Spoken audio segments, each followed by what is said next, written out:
धन धन सतगुरु तेरा ही आसरा, धन धन सतगुरु तेरा ही आसरा। आप सारे साध संगत जी को पूज्य गुरु जी के अनमोल वचन सुनाते हैं जी। आज का पूज्य गुरु जी का अनमोल वचन है, यह संसार मिथ्या अथवा नाश होने वाला है। पूज्य गुरु जी संत डॉक्टर गुरमीत राम रहीम सिंह जी फरमाते हैं कि यह संसार मिथ्या अर्थात नाश होने वाला है। यहाँ से कोई भी वस्तु तेरे साथ नहीं जाने वाली।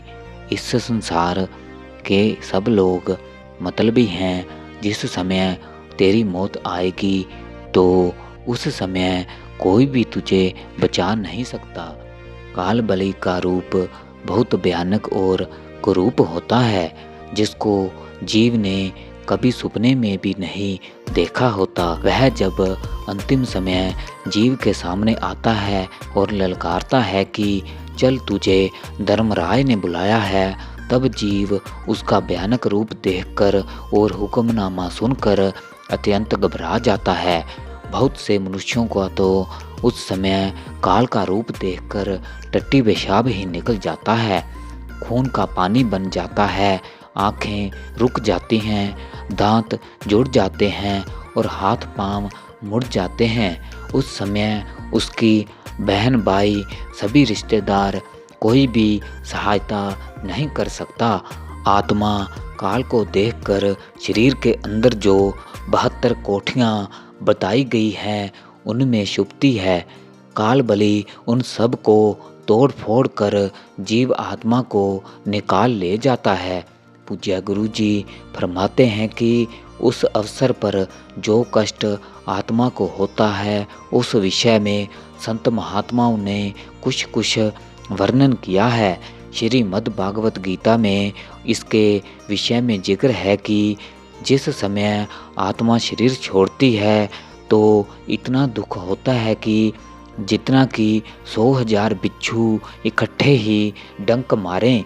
कुरान शरीफ में भी इस विषय में कुछ वर्णन किया गया है कि उस समय जीव को इतना कष्ट होता है कि जितना कि कांटों वाली झाड़ी को गुद्दा के रास्ते अंदर डालकर मुंह के रास्ते खींचकर बाहर निकाला जाए। शहंशाहों के शहंशाह मस्ताना जी फरमाते हैं कि रेशमी कपड़े को कांटेदार झाड़ी पर फेंक कर खींचा जाए तो वह तार तार हो जाता है। इसी प्रकार से जब आत्मा को शरीर से निकाला जाता है तो उसकी भी इतनी ही दुर्दशा होती है।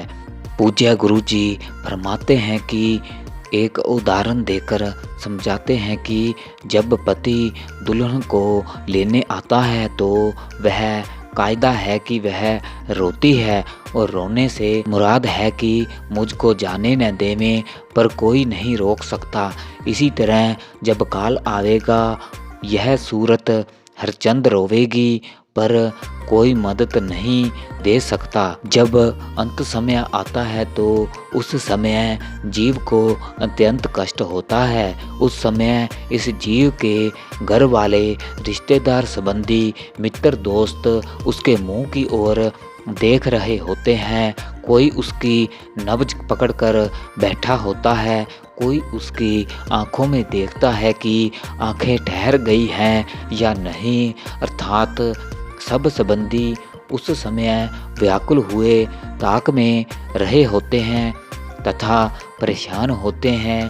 उस समय उनका कोई जोर नहीं चलता और न ही वह उस जीव का कोई कष्ट बांट सकते हैं।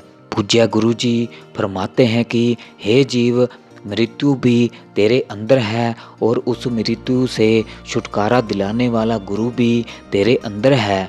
बीमारी भी अंदर है और हकीम भी तेरे अंदर है।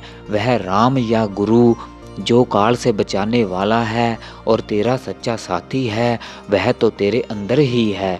शहंशाह मस्ताना जी फरमाया करते थे कि अपना राम जपना, अपने राम की गठ कपना, पराया माल कभी न तकना। जीव को अपने अंदर वाले राम का ही सिमरन करना है, जो कि जन्म मरण रूपी फांसी को समाप्त करता है। धन धन सतगुरु तेरा ही आसरा, धन धन सतगुरु तेरा ही आसरा।